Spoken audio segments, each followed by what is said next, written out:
ক্ষমতায় আসছে বাংলাদেশ জামায়াত ইসলামী, কথাটা কিন্তু আমার না, পিনাকি ভট্টাচার্যের। কেন বলেছেন, কিভাবে বলেছেন সেটা আমরা পরে যাচ্ছি। আগে আপনাদেরকে সেই 1991 সালের দৈনিক মিল্লাত পত্রিকার একটি কপি দেখাচ্ছি। এই যে দেখেন, এখানে কি লেখা আছে, বিএনপির অধিকাংশ আসন এগিয়ে। দৈনিক মিল্লাত 91 সালের ইলেকশনের 1 মাস আগে আওয়ামী লীগ মন্ত্রী পরিষদ গঠন করে ফেলেছিল। কে কোন মন্ত্রী হবে, কে কোন পরিষদের মহাপরিচালক হবে, কে কোন অধিদপ্তরের ডিজি হবে। এবং আরও আশ্চর্যের বিষয়, যখন নির্বাচন চলে তখন খালেদা জিয়া এবং শেখ হাসিনা দুইজন, একজন খুনি নেত্রী, একজন দেশপ্রেমিক নেত্রী, দুইজনেই তাদের নির্বাচনী যেই প্রচারণা শুরু করেছিলেন সিলেট থেকে।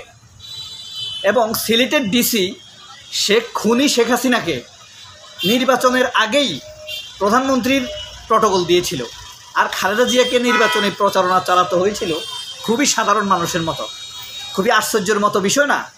কিন্তু দেখেন, যখন ইলেকশন হলো, আওয়ামী লীগের সকল প্রার্থী সেদিন গরু জবাই করেছিল।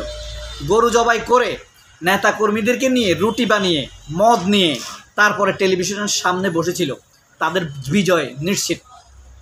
কিন্তু আশ্চর্য ব্যাপার কি জানেন, 9টার পর থেকে একে একে সব আসনে বিএনপি এগিয়ে যেতে থাকে। শেষ পর্যন্ত পরের দিন সকাল 8টায় দেখা গেল 143টি আসনে, 48টি আসনে বিএনপি পুরোদমে এগিয়ে। শেষ পর্যন্ত আওয়ামী লীগ পেয়েছে 86টি আসন। দেখেন, আওয়ামী লীগ মন্ত্রী পরিষদ গঠন করে ফেলেছে। এবার কিন্তু ঠিক সেই অবস্থা যে বিএনপি মন্ত্রী পরিষদ গঠন করে ফেলেছে। এখন কি ইতিহাসের পুনরাবৃত্তি ঘটতে পারে না? অবশ্যই ঘটতে পারে, অবশ্যই ঘটতে পারে। আরেকটি আশ্চর্যজনক কথা বলি, বাংলাদেশের অনেক আসনে তখন খালেদা জিয়া বিএনপির প্রার্থী দেওয়ার জন্য মানুষ খুঁজে পায় নাই। একদম প্রমাণ বলি, লক্ষ্মীপুর নামের একটা জেলা আছে, নোয়াখালী ভেঙে হয়েছিল। লক্ষ্মীপুরে যাকে নমিনেশন দেওয়া হয়েছিল সে এখন পর্যন্ত জাসদের পলিট ব্যুরো সদস্য, তার নাম খায়রুল এনাম। এখনও, বিশ্বাস করেন, এখনও সে জাসদের সদস্য। অর্থাৎ প্রার্থী ছিল না খালেদা জিয়ার, শুধুমাত্র যাকে সুযোগ পেয়েছে, আওয়ামী লীগ যাদেরকে দেয় নাই তাদেরকে খালেদা জিয়া ডেকে নমিনেশন দিয়ে দিয়েছে, আর দলের ফান্ড থেকে মাত্র 5 লক্ষ টাকা দিয়ে দিয়েছে। দেখা গেছে তারা জিতে গিয়েছে। অনেক জায়গায় দেখা গেছে যে এ এখনও আওয়ামী লীগের প্রাথমিক সদস্য, জাসদের সদস্য, হ্যাঁ, জাসদ ইনুর সদস্য, এভাবে দেওয়া হয়েছিল। পিনাকি ভট্টাচার্য আপনার 5 ঘন্টা আগে, এখন থেকে 5 ঘন্টা আগে একটি স্ট্যাটাস দিয়েছিলেন, এই যে দেখতে পারেন। সেখানে পিনাকি ভট্টাচার্য কি লিখেছেন দেখেন, 1991 সালের নির্বাচনে প্রত্যাশিত বিজয়ের পথে খালেদা জিয়ার নেতৃত্বে বিএনপি। যদি 2026-এ ঠিক এমন একটি শিরোনাম নিয়ে নির্বাচনের পরে সংবাদ প্রকাশিত হয়, বুঝতে পারছেন ব্যাপারটা? মানে 1991 সালে বিএনপি আওয়ামী লীগ সম্পূর্ণ 100% বিজয়ের পথে ছিল, একদম জিতে যাবে, এটাই হলো নিশ্চিত। কিন্তু পরের দিন আপনার নির্বাচনের হেডিং এসেছে বিএনপি এগিয়ে। এখন যে বিএনপি ক্ষমতা, অত এজ্জুমান তাসাউ, অত জেল্লুমান তাসাউ, ক্ষমতা তো আসলে আল্লাহ নির্ধারণ করেন। এখন বিএনপি মন্ত্রী পরিষদ গঠন করে বসে আছে, দেখলো যে কোনো আসনে আসলে খুব ভালো নাই পজিশন। সব জায়গায় আশ্চর্য, সবাইকে আশ্চর্য করে দিয়ে জামাতে গিয়ে। বাংলাদেশের 91 সালে বিএনপির 300 এমপি নিজেরাও ভাবে নাই যে তারা ক্ষমতায় আসবে।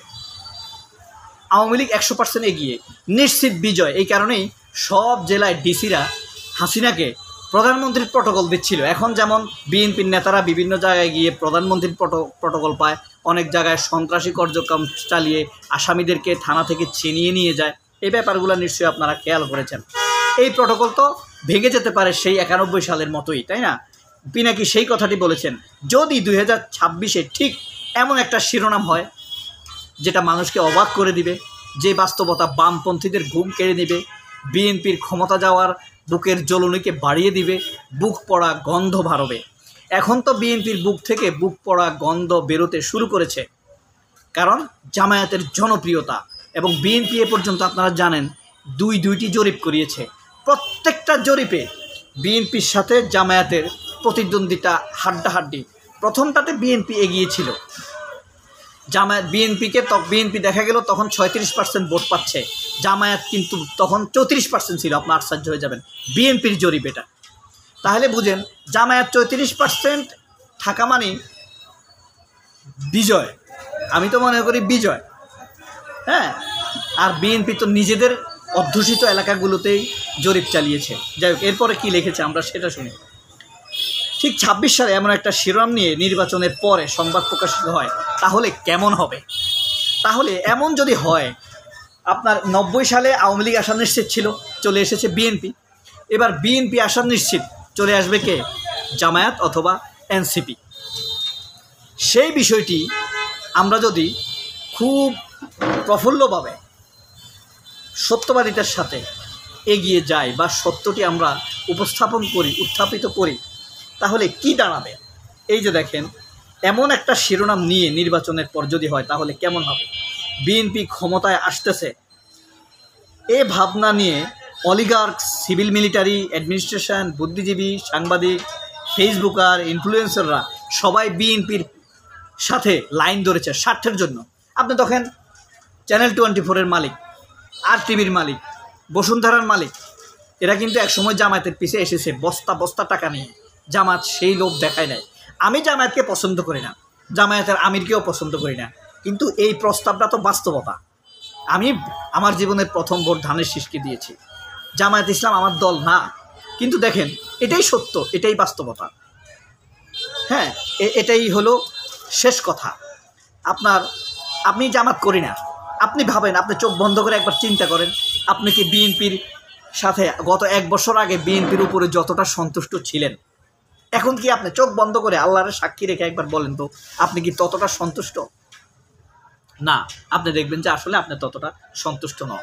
কিন্তু আমরা এখন যা দেখছি, যে যারা অলিগার্ক, বড় বড় পত্রিকার মালিক, হাজার হাজার কোটি ডলারের মালিক, যারা দুর্নীতি করেছে, হ্যাঁ, তারা কিন্তু বিএনপির পিছনে লাইন ধরছে তাদের ব্যবসাকে টেকানোর জন্য।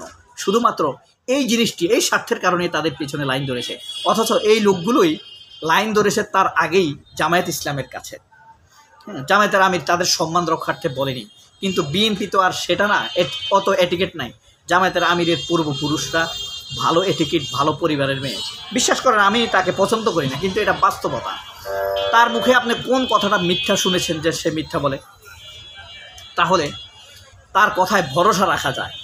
তার কাছে স্বার্থের জন্যই এসব ব্যবসায়ী, অলিগার্করা, মাফিয়ারা লাইন ধরেছিল, কিন্তু তিনি পাত্তা দেননি। আপনারা হয়তো অনেকে বলতে পারেন বসুন্ধরাতে সে গিয়েছিল, সেটা একটা জিনিস নষ্ট করা যাতে না হয়, তার বিচার হোক। তিনি গিয়েছিলেন জিনিসগুলো যাতে নষ্ট করা তো আর ভালো জিনিস নয়, হয়তো বা ওই সেন্স থেকে গিয়েছেন। তবে তার যাওয়াটাকে আমি সমর্থন করি তা কিন্তু না, তার না যাওয়াটাই ঠিক ছিল। হয়তো বা তিনি ওই চিন্তা থেকে গিয়েছেন। সিভিল অ্যাডমিনিস্ট্রেশন, পুলিশ, যারা প্রমোশন চায়, বড় বড় উপসচিব, সহকারী সচিব, তারা তো জীবনে সচিব হতে চায়, আইজিরা আইজি হতে চায়, তারা এখন বিএনপির পেছনে লাইন ধরেছে। এখন পিনাকির প্রশ্ন হলো, যারা এরা বিএনপির পেছনে নিজের স্বার্থের জন্য লাইন ধরেছে, যদি অন্য কেউ ক্ষমতায় চলে আসে, ধরেন জামায়াত চলে আসলো, তাহলে কি হবে? এই লোকদের মুখোশ খুলে গেল না? এখন কথা হলো, জামায়াত অবশ্য ওই অবিচারিক শাসন তো আর করবে না।